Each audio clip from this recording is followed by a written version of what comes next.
So we're at 5 points. So we're moving down the scale here.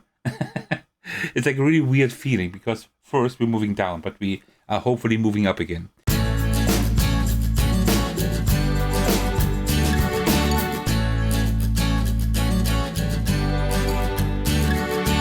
Hey everyone, this is Thecos. Today I will bring you my playthrough and review of Koven. This is a solo game that is by Logical Fox. You may remember that name because I've already brought you 2 of their games on my channel, Park Ranger and Wild West Tycoon, 2 games that I enjoyed quite a bit. And now I will bring you Koven, it's another tableau building solo game. Before we get started, as usual, grab yourself a cup of tea and let's do this. All right, there we go. So how we'll structure today's video is pretty much like as usual. I will first quickly set up the game. Then I will go over the most basic rules so you know how it works, and then we will do the playthrough. I will explain the rest of the rules as we go, and after my playthrough I will also give you a quick review of the game. All right, so for the setup, it is very simple actually. So when you open this this package here, you can turn over the cards, and then you see they have different backs here. There are cards with a green back.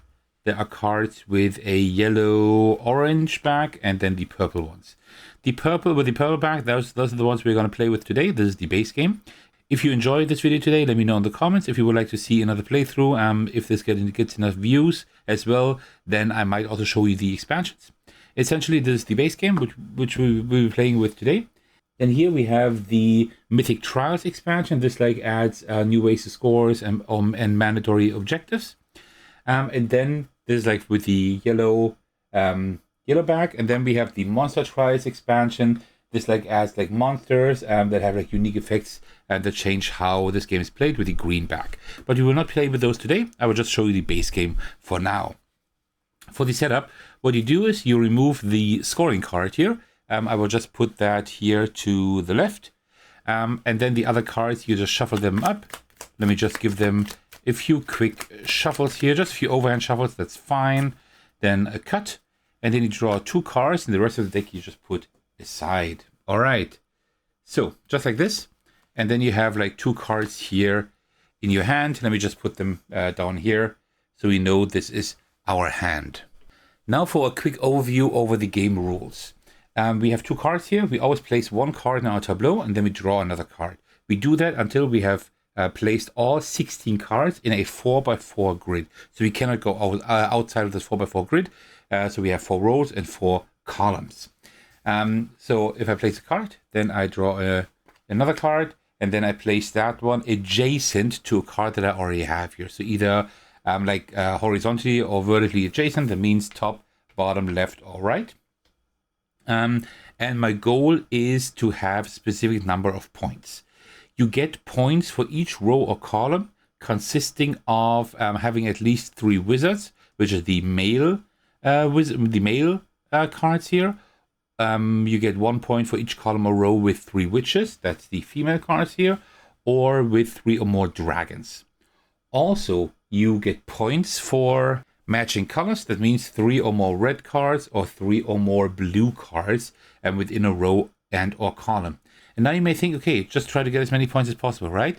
Not quite, because the thing is that if you have 15 points, which is the most that you can have, you are at the best rank. But also if you have only 1 point, so if you have if you almost get nothing right, and then the worst thing is if you're somewhere in the middle. So actually having 9 points is way worse than having 1 point, for example. So we want to be in one of the extreme ends. We either want to have a lot of points or not a lot of points at all. We don't want to be somewhere in the middle. But yeah, let's just see how that works. There are a few special cards in here. I will talk about them when they come out. For example, the white one here. This one I can count as either mythic, either the male or the female wizard. So they count as both, but no color. No blue, no red. And with that, let's start the playthrough. We have already played our first card. And now we place the next one. So yeah, we put this one here. So we would have 2 reds already in a row. Okay, that's fine. So now we need to kind of think, do we want to go for lots of points or not too many points. With this setup here, I think we can try to go for a lot of points, because if I put this one in this row here as well, then I already have like 3 red cards. That's already 1 point. That's not too bad. And if I put another female one in here, I would have like 2 points for that row already, because I have 3 of the same mythic, so 3 witches, but also 3 red cards. That's not too bad. You know what? Let's just fill up this row. And if I do that, then I already have like a blue card set up here for that column, maybe. You know, so that could be a pretty good idea, actually. All right, let's draw another card and see what we have here. Okay, so this one might be a good idea to place somewhere here, because then we could have red cards and also wizards here. I will keep that until I need it. All right, so, okay, we have another wizard. So now let's think. It may make sense to put this guy here, because I could set up for like having 3 wizards in this row, but also have like 3 blues here in that column. Does that make sense? Yeah, I guess that could make sense. Let's see what we get here. No dragons so far. They're all going to come at the end. So now I'm not quite sure. We need another blue card here, but also I want a wizard. So let me put that wizard maybe here. So we have 3 wizards in that row already. So we have 1, 2, 3 points already. Okay. There is the blue card that I wanted. I will put that blue card. Let me think. Are there any more blue cards? I'm not 100% sure, but I think each wizard or witch only exists twice.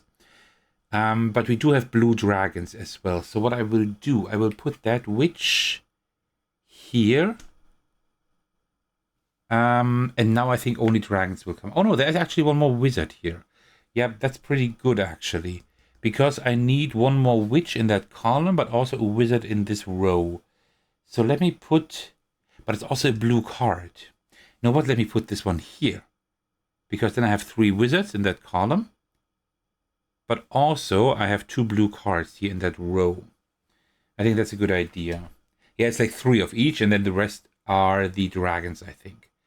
So, red. I don't need any red anymore at the moment, not really. I want to put a blue card here. That means in this column, I could work with 2 more red cards and put a blue one here, maybe. Okay, then let me put, maybe the red one here. Okay, and then we have a purple dragon. The purple dragon is one of the special cards, because it not only counts as a mythic, like as a dragon, but also as a blue or a red card. So I don't want to place that one yet. You know what? Let me place this one right in here, I guess. But I wanted a blue card here, right? If I place this one here, I will not have any dragons and stuff. I'm not really happy with that. No, I don't think I want that. But with that, I would have... no, I don't want that, I think. Do I? I will miss out on a few red and blue cards here. But I don't think I want to do that. I think I will place this one here. So now I have 3 wizards here. And also like a witch or wizard. I don't think there are any witches or wizards left, I think. We have 2 red ones. Actually, 1, 2, 3, 1, 2, 3. There may actually be another witch left. I'm not quite sure.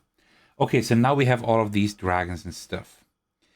Let's see what we do with those. So I would like to have a few dragons in one column. But let me first put this one there. So we have like the 3 blue ones here. And then let me scoot all of that down a little bit, so we have more room here. And then I will put the red dragon, I think, up here, like this. That may be a pretty decent idea. Here is that witch that I wanted. And I will put this one either here or there. It doesn't really matter, I think. So let me put her here. Yeah, I forgot that there's only 1 dragon of each. So I will not be able to put any dragons in any columns here. But what I can do is... yeah, let me put that one here. That doesn't really do a whole lot, but okay. And I will put this one here because that also counts as a red card for both. And with that, we are done with our tableau here. All right, so let's get a scoring sheet. Let's now do our scoring here. So now we just go through all rows and columns, and we count all of the colors and all the mythics. So like the different like witches, wizards, and dragons. So let's start with the rows first. This row, we have 3 red cards, but that's it. That's 1 point. You know what? How do we do that? Let me just do lines here for the points, I guess. Then here we have 3 wizards, but we also have 3 blues. That means another 2 points. All right. So actually, like with like rising points, we're now going down. So we at least need 9. Now we at least need like 11 points now to do anything worthwhile. Let's see if we can get that. Then the next row, we have 3 witches, but also 3 red cards. So we're at 5 points. So we're moving down the scale here. It's like a really weird feeling because first we're moving down, but we are hopefully moving up again. Then in the bottom one, we only have 3 wizards. That's it. So 6. Okay. So now we go for the columns. So in this column, we have 3 red cards because that one counts as both, and also 3 wizards. So that's another 2 points. We're now at 8 points. 8 points is nothing. So now we need at least 1 point to score it all. Let's aim for 11 or 12 points at least. That would be okay. So this column here, we have 3 red cards. That's another point. In this column, we have 3 witches. Another point. So we're up to 10 now.